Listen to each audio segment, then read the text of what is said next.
So most welcome your YouTube channel study with mechanical. तो आज की इस वीडियो में हम बात करने वाले हैं सोम एंड मोस, ठीक है, उसके फर्स्ट चैप्टर स्ट्रेस स्ट्रेन के बारे में। ठीक है, इसके पहले मैंने 4 पार्ट अपलोड कर दिया है और इस चैप्टर का आखिरी ये पार्ट है। ठीक है, जो दो हमारा टॉपिक इसमें रह गया था वो इस वीडियो में कवर करेंगे। थर्मल स्ट्रेस, ठीक है, या उसी को हम टेम्परेचर स्ट्रेस कहते हैं। ठीक है, तापीय प्रतिबल। ठीक है, तापीय प्रतिबल क्या होता है, बहुत बार पूछा जाता है। ठीक है, तापीय प्रतिबल क्या है, बार बार पूछता है। ठीक है, यदि किसी क्षण के दोनों सिरे आबद्ध, ठीक है, फिक्स्ड हो तो तापमान में वृद्धि के कारण क्षण में उत्पन्न प्रतिबल तापीय प्रतिबल या ऊष्मीय प्रतिबल कहलाता है। ठीक है, अगर कोई भी क्षण है उसके दोनों सिरों को क्या कर दे, बद्ध कर दिया जाए, फिक्स्ड कर दिया जाए, तो तापमान में जो परिवर्तन होगा, ठीक है, तापमान के परिवर्तन के कारण जो क्षण में उत्पन्न प्रतिबल होगा उसे तापीय प्रतिबल या ऊष्मीय प्रतिबल कहेंगे। ठीक है, देखिए कि फर्स्ट फिगर में हमने यहाँ टेम्परेचर दिया, ठीक है, यहाँ हमने टेम्परेचर दिया, ठीक, और उसके बाद क्या हुआ, इसमें दो फिक्स नहीं किया तो ये इधर इधर बढ़ गया। ठीक, ये हमारा sigma is equal to 0, stress कोई नहीं होगा। ठीक है, यहाँ हमने एक सिरा फिक्स किया, ठीक है, तब भी कोई प्रतिबल नहीं। जब दोनों सिरा फिक्स्ड हो तभी हमारा sigma not is equal to 0, यहाँ 0 नहीं होगा, कुछ ना कुछ प्रतिबल होगा। ठीक है, यही हमारा तापीय प्रतिबल है। ठीक है, डायग्राम देख लीजिए और समझ लीजिए। ठीक है, आगे हम बढ़ते हैं। अगला हमारा जो टॉपिक है ऊष्मीय या रेखीय प्रसार गुणांक। ठीक है, कोफिशिएंट ऑफ लीनियर एक्सपेंशन। ठीक है, एकांक लंबाई की क्षण पर 1 सेल्सियस तापमांतर माने ताप के अंतर के कारण लंबाई में होने वाले परिवर्तन को रेखीय प्रसार गुणांक कहते हैं। ठीक है, एकांक लंबाई का कोई क्षण है उसमें 1 सेल्सियस ताप अंतर के कारण, ठीक है, लंबाई में होने वाले परिवर्तन को रेखीय प्रसार गुणांक कहते हैं। इसे अल्फा से निरूपित करते हैं। Alpha is equal to delta L upon delta T.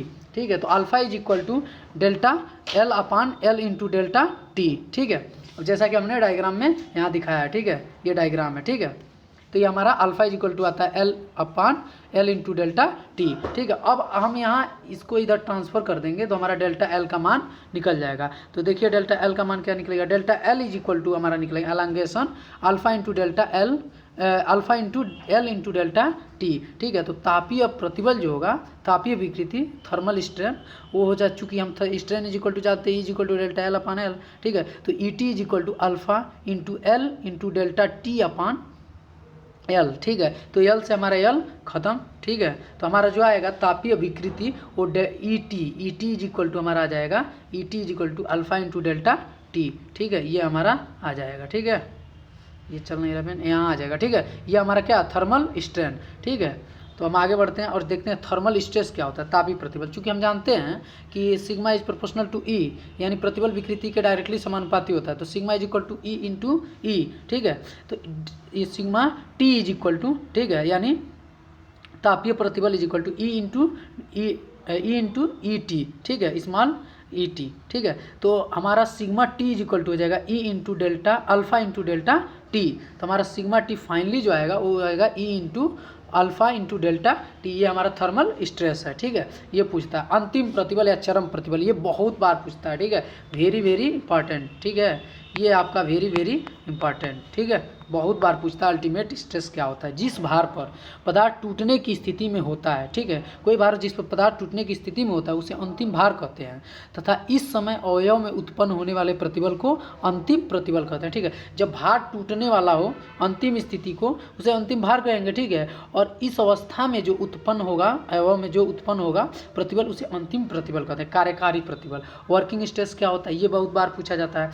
कार्य करते समय किसी पदार्थ या अवयव पर सुरक्षा की दृष्टि से जितना अधिकतम प्रतिबल मान्य होता है, ठीक है, सुरक्षा की दृष्टि से जितना अधिकतम प्रतिबल मान्य होता है उसे अधिकतम जितना मान्य होता है उसे कार्यकारी प्रतिबल कहते हैं। यानी आप जो भी कार्य कर रहे हैं उसमें सुरक्षा की दृष्टि से, ठीक है, जितना अधिकतम प्रतिबल मान्य होगा उसे हम कार्यकारी प्रतिबल कहते हैं। ठीक है, अब आता है हमारा factor of safety, FOS, very very important. हर बार हमारा जो कि बोर्ड में आ ही जाता है फैक्टर ऑफ सेफ्टी लिखने के लिए, वेरी वेरी इंपॉर्टेंट। ठीक है, हर बार पूछता है। ठीक है, तो हम फैक्टर ऑफ सेफ्टी के बारे में जानेंगे, सुरक्षा गुणांक। ठीक है, सुरक्षा गुणांक के बारे में। ठीक है, अंतिम प्रतिबल तथा कार्यकारी प्रतिबल, अभी हमने पढ़ा ultimate stress and working stress. ठीक है, इसी का अनुपात होता है। ठीक है, अंतिम प्रतिबल तथा कार्यकारी प्रतिबल के अनुपात को सुरक्षा गुणांक कहते हैं। ठीक है, इसे यश से निरूपित करते हैं। यह मात्रकहीन बीमाहीन राशि है, क्योंकि दोनों स्ट्रेस है तो स्ट्रेस से स्ट्रेस खत्म। ठीक है, इसलिए मात्रक है और यह बीमाहीन राशि है। तो यश इज इक्वल टू हो जाएगा ultimate stress upon working stress. ठीक है, इसी को हम लिख सकते हैं अधिकतम प्रतिबल बल या बटा सुरक्षा बल, यानी मैक्सिमम लोड अपॉन